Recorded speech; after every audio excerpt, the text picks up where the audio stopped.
दोस्तों आज की इस वीडियो में हम डिमांड और सप्लाई का नियम बहुत ही आसानी के साथ सीखने वाले हैं। आप देख ही सक रहे होंगे स्क्रीन पर जो कहानी हमने बचपन में बहुत ज़्यादा एंजॉय की है। इस कहानी के हर एक पहलू से हम वाकिफ है। इसी के सहारे हम बाजार के डिमांड और सप्लाई के नियम को समझने वाले हैं। तो चलिए शुरू करते हैं। देखिए यहाँ पर डिमांड अभी आ चुकी है 43,794 मतलब 43,800 पर डिमांड आ चुकी है और सप्लाई अभी चल रहा है 43,900 पर मतलब 100 रुपए का फासला रह चुका है। तो यहाँ पर एक बार तो डिमांड जाकर आ चुकी है और यहाँ से सप्लाई भी हो चुका है। बट जो बाजार है इसको निरंतर चलते रहना है। तो यहाँ पर अगर डिमांड नीचे की ओर आती है, जैसे कि हम यहाँ पर देख सकते हैं, अगर डिमांड नीचे की ओर शिफ्ट होती है तो यहाँ पर सप्लाई को ऊपर बैठे नहीं रहना होगा, क्योंकि जो लोग भी सेलर्स है उन्हें अपना माल तो बेचना है। भले 900 के दाम पर ना सही, थोड़ा कम सही, तो थोड़ा कम कितना 880 पर बेचेंगे। ऐसा करते करते जब डिमांड अपने निचले स्तर पर आ जाएगी तो तब सप्लाई को भी थोड़ा सा नीचे शिफ्ट होना होगा। मीनवाइल अगर डिमांड बढ़ जाती है, यहाँ पर बायर्स और ज़्यादा इकट्ठा हो जाते हैं तो डिमांड बढ़ जाएगी। इस केस में क्या होगा कि ये जो सेलर है इसे भी तो अपना हित देखना है। तो ये जब देखेगा कि बायर्स यहाँ पर बढ़ चुके हैं तो ये अपनी जो सप्लाई है ये ऊपरी लेवल्स पर शिफ्ट कर देगा। तो हमारा रेजिस्टेंस जो है ये 900 से हटकर अब शिफ्ट हो जाएगा 44,000 या 44,100 पर। तो जब रेजिस्टेंस ऊपर शिफ्ट हो चुका है, सप्लाई ऊपर शिफ्ट हो चुका है, जो सेलर्स अपने माल की बिड लगा रहे हैं वो ऊपरी दामों पर लगा रहे हैं। तो यहाँ पर जो लोग बायर्स बनकर आए हैं, माल खरीदने आए हैं, वो भी अपनी जिद पकड़कर यहाँ बैठ नहीं सकते कि मैं यहाँ पर 43,800 पर ही खरीदूंगा या 43,900 पर ही खरीदूंगा, क्योंकि उनको भी पैसा बनाना है, इन दोनों को पैसा बनाना है। जब ये दोनों पैसा बनाते हैं, इनकी आपसी ट्रांजैक्शन की वजह से ही मार्केट चलती है।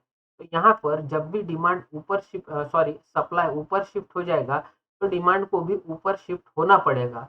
लेकिन जो भी सेलर अपना बिड ऊपर की दाम पर लगाते हैं उन्हें एक लिमिटेशन होता है, क्योंकि उन्हें माल बेचना है। उन्हें माल बेचने के लिए पैसे की जरूरत नहीं है, लेकिन खरीदने वाले को माल खरीदने के लिए पैसे की जरूरत होती है। तो लिमिटेशन जो होती है वो बायर की होती है, सेलर की नहीं। सेलर हमेशा अपने दाम के लिए अड़ा हुआ होता है एक सर्टेन लिमिट तक। जब उसे ये एहसास हो जाता है कि बायर के पास अब इतनी ताकत नहीं बची है कि यहाँ पर आकर वो अपनी डिमांड को सेटिस्फाई कर सके, तो बायर यहाँ खड़ा रहता है। तो इस सिनारियो में डिमांड सप्लाई को थोड़ा और शिफ्ट होना पड़ता है निचली ओर। तो यहाँ पर इस कंडीशन में बायर भी अपनी थोड़ी ताकत बढ़ाकर ऊपर की ओर शिफ्ट हो जाता है। फिर भी एक अच्छा खासा गैप मार्केट में पेंडिंग रहता है, जो बाजार को सुचारू रूप से चलने से रोकता है। तो कुछ देर तक के तो बाजार इस पॉज में बना हुआ रहता है, लेकिन फिर एक समय ऐसा आता है जब ये दोनों लोग अपनी अपनी जिद छोड़ देते हैं और थोड़ा थोड़ा ऊपर नीचे शिफ्ट होके अपने सौदे सेटल करने के लिए इनको अपना लेवल मैच करना ही होता है। तो यहाँ पर जब सौदे सेटल होते हैं, डिमांड और सप्लाई का जब आपसी इंटरचेंज होता है, तो इस इंटरचेंज के बाद जो सौदे बचते हैं उसी की दिशा में मार्केट चल पड़ती है। मान लीजिए बायर और सेलर का लेवल मैच हो गया 43,900 पर, और यहाँ पर सौदे सेटल होने के बाद में भी डिमांड के सौदे यहाँ पर ज्यादा है। तो डिमांड के सौदे जब यहाँ पर ज्यादा होंगे तो सप्लाई अपने आप ही ऊपर शिफ्ट हो जाएगा। तो फिर से सप्लाई डिमांड को ऊपर शिफ्ट होना पड़ेगा, फिर से सप्लाई ऊपर चला जाएगा, फिर से डिमांड को ऊपर शिफ्ट होना पड़ेगा।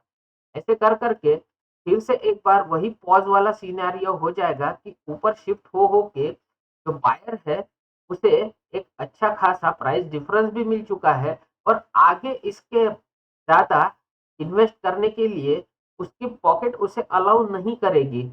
तो वो क्या करेगा, सेफ साइड जितना भी प्राइस ने ट्रैवल किया है वहां पर अपना प्रॉफिट बुक करके सिंपली मार्केट से निकल जाएगा। अब जब बायर मार्केट से निकल जाएंगे तो यहाँ पर क्या होगा कि बायर कम हो जाएंगे और सेलर ही ज्यादा रह जाएंगे। जब सेलर ज्यादा रह जाएंगे तो इन्हें भी अपना लेवल छोड़कर नीचे आना पड़ेगा। धीरे धीरे धीरे धीरे फिर अपना सप्लाई निचली और वो शुरू कर देंगे। जब ये सप्लाई डिमांड से भी ज्यादा हो जाएगा तो इस समय में फिर डिमांड नीचे शिफ्ट होना चालू हो जाएगी और जो भी अपॉर्चुनिटी बायर को मिलती है या सेलर को मिलती है उसे पूरी तरह अपने पक्ष में भुनाने का प्रयास दोनों पक्षों की ओर से किया जाता है। जब भी बायर को अपॉर्चुनिटी मिलती है, बायर हमेशा निचले निचले निचले स्तर पर खरीद करने में इंटरेस्टेड होता है। कोई भी व्यक्ति ऊंचे दामों पर खरीदना नहीं चाहता। हमें चाहिए भैया चीज सस्ती से सस्ती।